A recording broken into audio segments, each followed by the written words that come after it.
Welcome to the University of Michigan Ross School of Business video on random variables.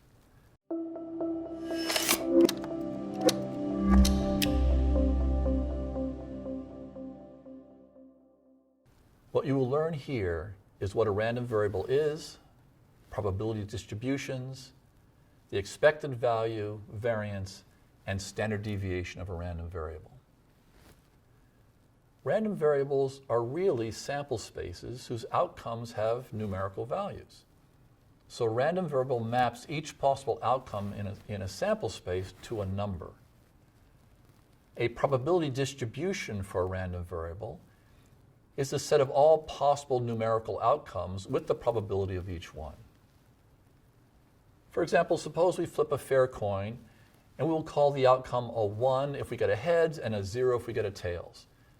Those are numerical outcomes. So our original sample space was just heads or tails with probability of 1/2 each. But as soon as we map the head into a 1 and the tails into a 0, we have a random variable that takes on the value of 1 with probability 1/2 and 0 with probability 1/2.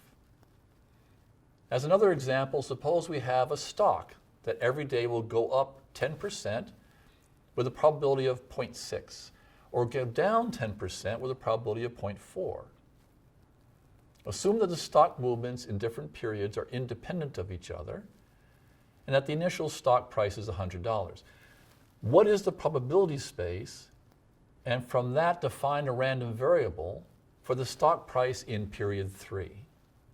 Now first, for this experiment, one sample space is a set of all the possible elementary outcomes in 3 days of stock movements.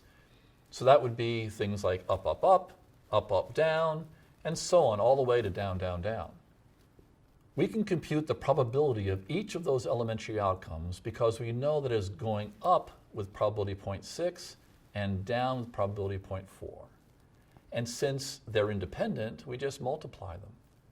So the probability of getting the sequence up, up, up is just 0.6 times 0.6 times 0.6, or 0.216. Likewise, the probability of going up, down, down is 0.6 times 0.4 times 0.4, which is 0.096. And we can continue to compute the rest of the outcomes that way. But we also have a stock price consequence. Since the initial stock price is $100, and if we go up 10% for 3 days in a row, we end up with $133. If we go up 2 days and then down 1, we end up with $109. And we can compute the rest of the outcomes in this table that way. So now we have a probability space, which is a set of elementary outcomes along with their probabilities. And then by mapping each outcome into a numerical value, we now have a random variable. The random variable of the stock price in period 3 takes on these various values with their corresponding probabilities. Now note, there are really only 4 actual values that the stock price can take on. It can take on a value of $133 if it happens to go up 3 days in a row, but it will take on a value of $109 if it goes up twice and down once in any order. It will take on a value of $89 if it goes up once and down twice in any order. And finally, it can take on a value of $73 if it goes down 3 times in a row. So a more condensed representation of our random variable is all the values it can take on and the probabilities of each. Or we can represent it graphically this way. This is probably more familiar to you because most people have seen something like a probability distribution represented graphically in that fashion. In fact, many realistic random variables can take on so many possible values it's difficult to write them down. But what we want to know about in many business applications is just some understanding of the risk and return inherent in that random variable. Now, return means like how high a quantity is expected to be the outcome. And risk provides some measure of the upside and downside possibilities. That is, information about how large the random variable is likely to be and how spread out or risky it's likely to be is usually useful in business decision making. So for example, Which of these two random variables is larger? One might intuitively say that the red-lined random variable is larger because it's shifted up toward higher numbers, despite the fact that it's possible in any one experimental outcome for the blue outcome to be greater than the red one. Which of these two random variables is riskier? One might intuitively say that the blue-lined random variable is riskier because it's more spread out. Which of these random variables is larger? Now this is a little more problematic. The blue random variable is bimodal. It can take on very high values or very low values. And the red line random variable takes on all of its value kind of in the middle. You might say this is sort of the same because the center of gravity or the center of mass for these two outlines are roughly in the same place. Which of these two random variables is riskier? That's not at all clear.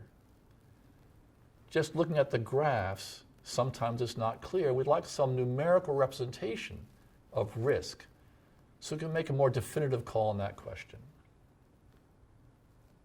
Turning first to how large a random variable is, there's no single definition for this, but there are several that have proved useful over time. The expected value or mean is the probability weighted average of all the possible outcomes. The median is the point with 50% of the probability above it and 50% below it. And the mode is the point with the highest probability. Now here we're going to focus on the expected value or mean, which is a very useful metric in a large number of business applications for measuring how large a random variable is. The expected value of a random variable is the probability weighted sum of all the possible outcomes. So in particular, let's call x the random variable of interest, and we use this expression, e of x, to note the expected value of x. And sometimes we use the Greek letter mu as well.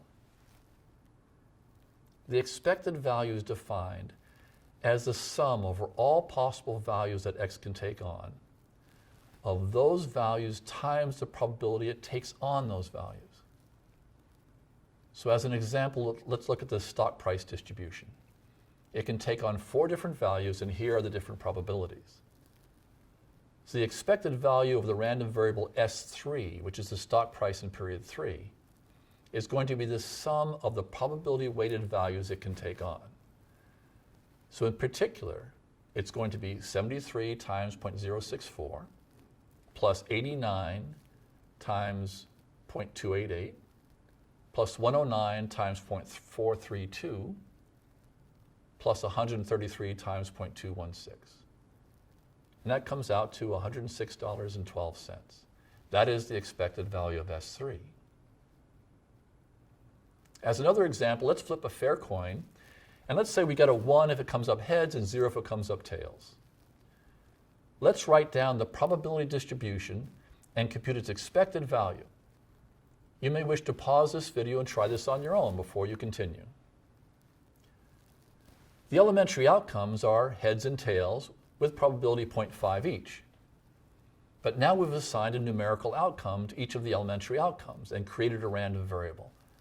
This random variable takes on a value of 1 with probability 0.5 and 0 with probability 0.5. So the expected value is the probability weighted sum of those outcomes, that it is 1 times 0.5 plus 0 times 0.5 or 0.5. So the expected value is 0.5. Let's do another example. Roll a fair die and define the random variable x as follows. X equals 2 if the die shows a 1 or a 2, x equals 4 if the die shows a 3 or a 4, and x equals 6 if the die shows a 5 or a 6. Write down the probability distribution for x and compute its expected value. You may wish to try this on your own and then continue the video when you are done. Here are the elementary outcomes. Here are the numerical values that we assign, and here's the probability of each. And so we compute the expected value in the standard way, 2 times a third plus 4 times a third plus 6 times a third, which equals 4. Note that the expected value is not necessarily the most likely outcome. It might not even be a possible outcome. It does not always represent where the majority of the value lies. It is more like the center of gravity or center of mass of the probability distribution. So for example, this bimodal distribution is likely to have an expected value somewhere in here, which is a place where it has zero probability of being. But that's not important. The expected value is not the most likely outcome. It is the center of mass of the entire distribution. So we can forecast the expected value for this distribution is somewhere in here. The expected value for this one is going to be in here. For this one, it's 4. The expected value for this one is going to be somewhere in here, probably more toward this side because there's more probability there. Here, the expected value is somewhat unclear. We might guess it's somewhere in here, maybe or here. In all cases, we're looking for the center of mass of the distribution, and if we have the probability distribution, the outcomes and the probabilities, we can compute it exactly. Now, how risky is a random variable? This is the second metric that we are generally interested in. And again, there's no single definition for this. There are several that are proved useful. There is the variance, which is the probability weighted sum of the random variable's squared deviation from its mean. I'll define that in more detail shortly. There is the range, which is the distance between the highest possible and the lowest possible values. And there's the mean absolute deviation, which is the average absolute deviation from the mean. We're going to focus on the variance, which has proved to be very useful in applied contexts. The variance of a random variable is the probability weighted sum of its squared deviations from its mean. This means the variance of a random variable x, which you denote by the Greek sigma squared, or sometimes var of x, is the expected value of the squared deviations of x from its mean. This is the sum over all possible values of x of the probability that the random variable takes on that value times that value minus its mean squared. We're going to have to do some examples to reinforce this because it's not as intuitive at first glance as the expected value was. The standard deviation of a random variable is just the square root of the variance. And we note that by sigma without the square, or sometimes we write standard deviation x this way. Let's return to our stock price example. Recalling that the expected value for the random variable equal to the stock price in period 3 is $106.12. What is the variance of that random variable? Well, the random variable could take on the values 73, 89, 109, and 133 with these probabilities.